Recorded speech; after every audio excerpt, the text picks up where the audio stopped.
Steve Harvey was in the middle of asking about things people keep in their purse when something happened that made him stop the show entirely. It was a Tuesday afternoon at the Family Feud studio in Atlanta, and what began as a regular taping was about to become one of the most emotional moments the show had ever seen. The Robinson family from Houston, Texas, was facing off against the Carter family from Miami, Florida. Both families were lively and fun, trading playful banter with Steve between rounds. But there was something special about Gloria Robinson, the 79-year-old matriarch standing proudly at the center of her family's lineup. She was celebrating her birthday week, and her son Derek had surprised her with tickets to be on her favorite game show. What Gloria didn't know was that the surprise was far bigger than a trip to Atlanta. The Robinson family consisted of Gloria, her son Derek, who was 53, her daughter Vanessa, who was 51, her grandson Tyler, who was 28, and her granddaughter Jasmine, who was 25. They were a close-knit group from Houston, the kind of family that had Sunday dinner together every single week without fail. Gloria had raised her children with love and faith, working as a hospital administrator for 35 years before retiring. She was the heart of her family, and everyone who knew her loved her generous spirit. During the first commercial break, Steve walked over to chat with Gloria. He'd taken an immediate liking to her warm personality and quick wit. "So, Miss Gloria," Steve said with a smile, "I hear it's your birthday week. How old are we celebrating?" Gloria laughed, a rich and musical sound that seemed to fill the studio. 79 years young, Mr. Harvey, and I thank God for every single one of them. 79. You don't look a day over 60, Steve said, and he meant it. Gloria had a youthful energy about her, with sparkling eyes and a smile that could light up a room. "Well, I try to stay active," Gloria replied. "I walk 2 miles every morning, I eat my vegetables, and I mind my business. That's the secret to a long life right there." The audience laughed, and Steve shook his head in amusement. "Mind your business. I need to write that down." Derek, Gloria's son, was watching this exchange with barely contained emotion. He'd been planning this moment for nearly 8 months, ever since a DNA test had revealed something that changed everything his mother thought she knew about her life. The game resumed, and the Robinson family was doing well. They'd won the first round handily and were building momentum.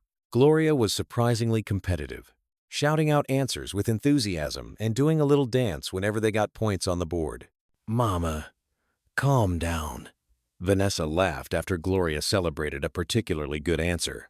"I will not calm down," Gloria shot back playfully. "I've been watching this show for 30 years. I know what I'm doing." Steve was thoroughly entertained. "I love this woman. Can we keep her? Can she just host with me from now on?" As they headed into the second round, Steve noticed Derek having a quiet conversation with one of the producers near the edge of the stage. There was something happening behind the scenes, something big. Steve had been briefed earlier that day about what was coming, and he was both honored and nervous to be part of it. The Robinson family won the second round as well, and during the next break, Steve's executive producer Maria Santos approached him with a subtle nod. It was almost time. "Miss Gloria," Steve said as they returned from commercial, "before we continue, I want to ask you something. Your son Derek told us you were adopted as a baby. Is that right?" Gloria's expression softened, becoming more reflective. "That's right, Mr. Harvey. I was adopted when I was just a few weeks old. My parents were wonderful people. They raised me with so much love. I never felt like I was missing anything." "Did you ever try to find your birth family?" Steve asked gently. Gloria shook her head slowly. "Back in those days, the records were sealed tight. I tried once, when I was in my 40s, but I couldn't find anything. After a while, I made peace with it. I figured God put me exactly where I was supposed to be." Derek stepped forward, his eyes already glistening with tears. "Mama, there's something I need to tell you." Gloria looked at her son with concern. "Baby, what is it? What's wrong?" "Nothing's wrong, Mama. Everything is right. Everything is finally right." Derek took a deep breath. "Last year, For your birthday, I bought you that DNA test kit. Remember? You said you didn't want to do it, that you were too old for all that technology stuff. Gloria chuckled. I remember. You kept pestering me until I finally spit in that little tube. Well, Mama, when the results came back, I saw something I didn't expect. There was a match. A very close match. The studio had gone completely quiet. Gloria's hand went to her chest. What kind of match? Derek could barely get the words out. Mama, you have sisters. 2 of them. And they've been looking for you their whole lives. Gloria's legs seemed to give way slightly, and Vanessa quickly moved to support her mother. Sisters? I have sisters? Steve stepped closer, his own voice thick with emotion.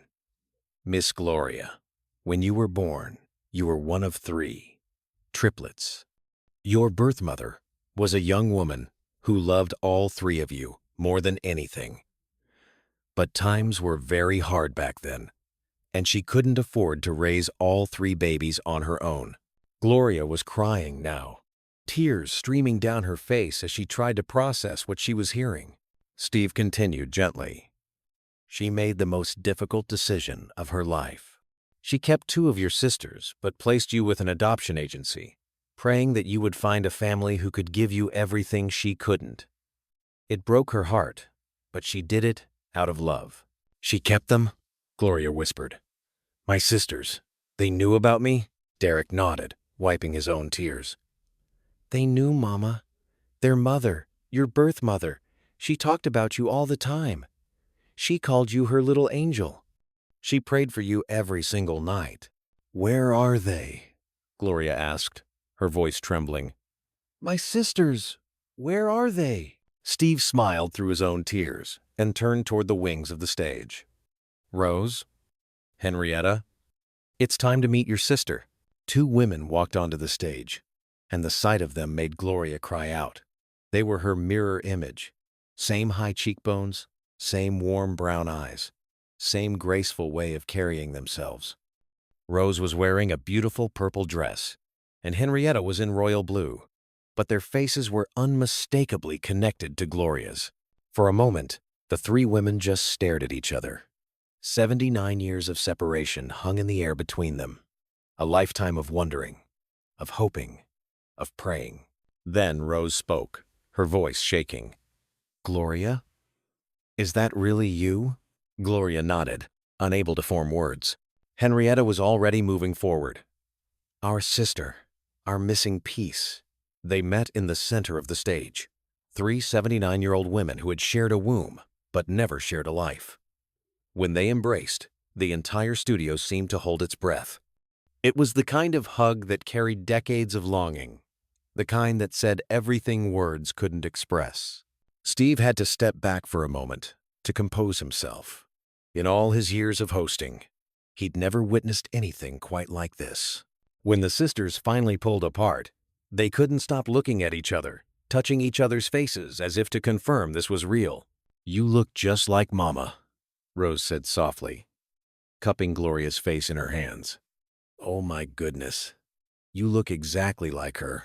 I never got to see her, Gloria said, fresh tears falling.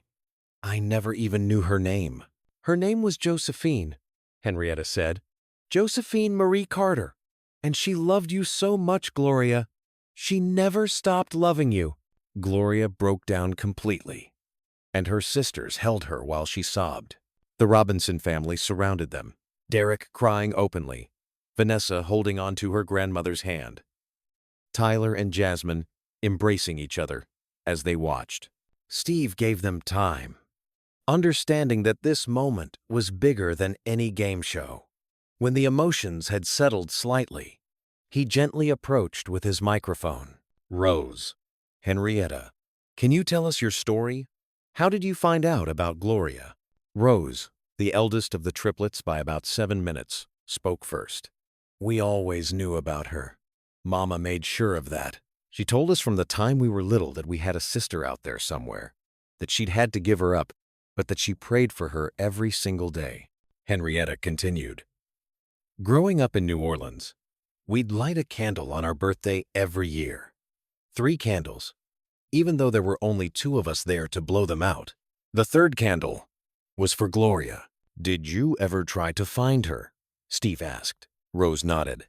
"So many times. But back then, adoption records were sealed. We couldn't get any information. We tried private investigators. We wrote letters to agencies. But nothing worked. Mama never stopped hoping. And we promised her we'd keep looking until we found you." "And then DNA testing became available," Henrietta added. "My granddaughter convinced me to try it about 2 years ago. I didn't think anything would come of it. But I figured, why not?" Rose picked up the story. "When Henrietta got a close match, she called me immediately. We couldn't believe it. After all those years, there she was, our Gloria, living in Houston this whole time, just a few hours away." Gloria shook her head in amazement. "I've been in Houston for over 50 years. We were so close." "We reached out to Derek through the DNA website," Henrietta explained. "He was the one who'd submitted your test. And that young man, let me tell you, he worked so hard to make this happen." Derek stepped forward, and his aunts immediately embraced him. "Thank you," Rose whispered to him. "Thank you for giving us our sister back." "She's my mama," Derek said simply. "She deserves to know where she comes from. She deserves to have her family." Steve shook his head in wonder. "This is incredible. Now, we've learned from our research that you 3 have some pretty remarkable similarities, even though you grew up apart. Want to share some of those?" Rose laughed. That same musical laugh Gloria had. "When we first talked on the phone, I about fell over. We sound exactly alike. My husband walked in and thought I was talking to myself. And we're all nurses," Henrietta added. "Well, Gloria was a hospital administrator, but she started as a nurse. Rose and I were both registered nurses for over 40 years. Gloria's eyes went wide. "You're nurses? I worked at Methodist Hospital my whole career. Started in the maternity ward." "I worked maternity too," Rose exclaimed. "At Oxnard in New Orleans. 42 years. "I was in pediatrics," Henrietta said. "In Memphis. We all spent our lives taking care of people." Steve was shaking his head. "That's not coincidence. That's in the blood." The sisters continued discovering connections. They'd all married their husbands in the same year. They all made sweet potato pie for Thanksgiving using recipes they'd each developed independently that turned out to be nearly identical. They all hummed when they were thinking. "Do that thing with your hands when you're nervous," Rose said to Gloria. Gloria looked confused. "What thing?" "You twist your ring," Henrietta said. "We all do it. Look." All 3 women held up their right hands, each wearing a simple gold band on their ring finger, each unconsciously twisting it the same way. "Mama gave us these rings," Rose explained. "She had 3 made when we were born. She kept yours, Gloria. She's worn it every single day for 79 years, waiting for this moment. When we found out about you, she insisted we bring it to you." Rose reached into her purse and pulled out a small velvet box. Inside was a delicate gold ring, worn smooth by years of love. "This was yours," Rose said, placing it in Gloria's palm. "Mama wanted you to have it. She always said one day she'd find you and give it to you herself. She's 99 now and couldn't travel. But we promised her we'd put this ring on your finger." Gloria slipped the ring onto her finger, and it fit perfectly. She held her hand up next to her sister's, 3 identical rings on 3 identical hands. "It's like she knew," Gloria whispered. "Like she always knew we'd find each other." Steve turned to the audience. "Now, I'm going to be honest with you all. We've abandoned any pretense of playing Family Feud today. What we're witnessing is something far more important than a game show." He turned back to the sisters. "Today is a special day for another reason too, isn't it?" Henrietta nodded, fresh tears forming. "Today would have been Mama's 100th birthday. We didn't plan it this way, but when the show offered us this date, we knew it was meant to be." "Happy birthday, Josephine," Steve said softly, looking upward. "Look at your girls, all 3 of them, together at last." Rose pulled out a photograph from her purse. "We brought this for you, Gloria. It's the only picture of all three of us together." The image appeared on the screen behind them, a black and white hospital photo from 79 years ago. Three tiny babies wrapped in blankets, lying side by side. Even in the grainy photo, you could see they were identical. "That's us," Gloria breathed. "That's really us. The nurses labeled us 1, 2, and 3. Henrietta laughed through her tears. "I was 1, Rose was 2, and you were 3. Mama said you were the smallest, but you had the biggest personality. You came out crying louder than both of us combined." Gloria laughed at that. "Some things don't change.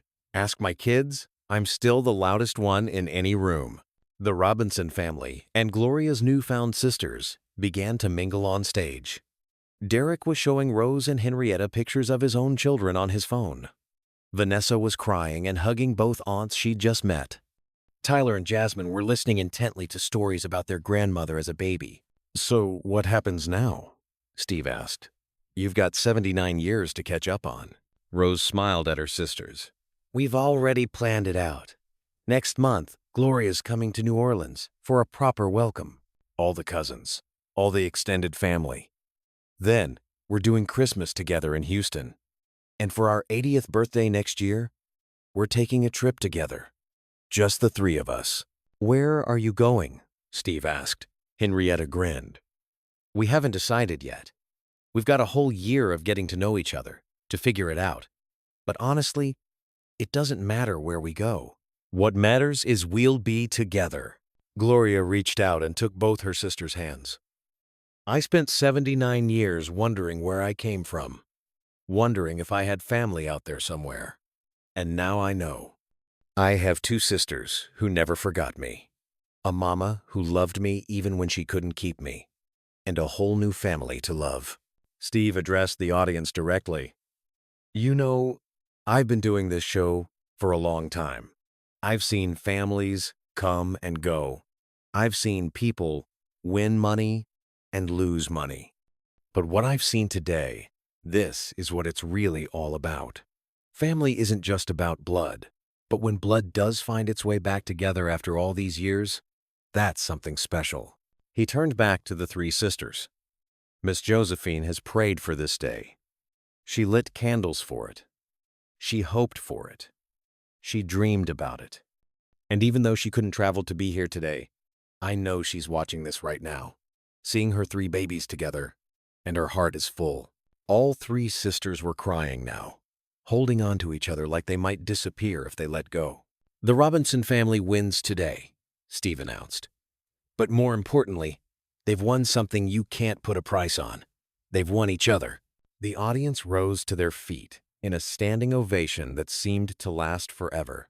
The Carter family, who had been competing against the Robinsons, came over to offer hugs and congratulations, not minding at all that the game had been forgotten. As the taping wound down, the 3 sisters sat together on the Family Feud stage, not wanting the moment to end. They compared hands and found they all had the same small scar on their left thumb, none of them knowing how the others got it. They discovered they all preferred their coffee with exactly 2 sugars and a splash of cream. They learned they'd all been married to their husbands for over 50 years. 53 years this April, Gloria said. 55 for me, Rose added. 54.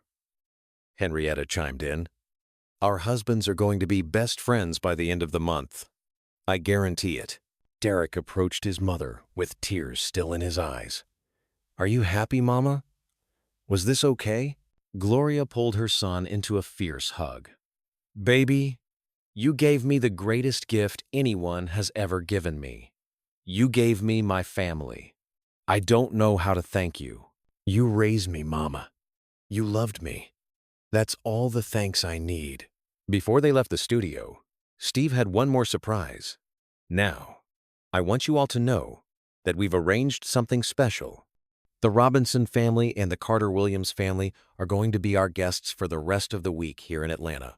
We've got hotel rooms, dinner reservations, and plenty of time for y'all to get to know each other. Henrietta's granddaughter, who'd been watching from the audience, came forward. We've also created a family website where everyone can share photos and stories. We've got almost 80 years of catching up to do, and we want every member of the family to be part of it. The extended family gathered for photos, three 79-year-old women at the center, surrounded by children and grandchildren and nieces and nephews they were only just meeting. The camera captured something beautiful, not just a reunion, but a beginning. As they finally prepared to leave the studio, Gloria turned to her sisters one last time. "I have a question. All those years, when you lit 3 candles on our birthday, what did you wish for?" Rose and Henrietta exchanged glances, then answered in unison. "To find you. This, too." Gloria smiled through her tears.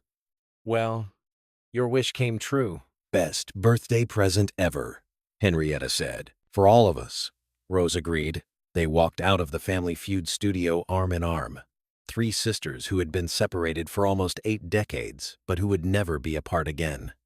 Behind them, their families followed, already making plans for Thanksgiving and Christmas, and every holiday in between.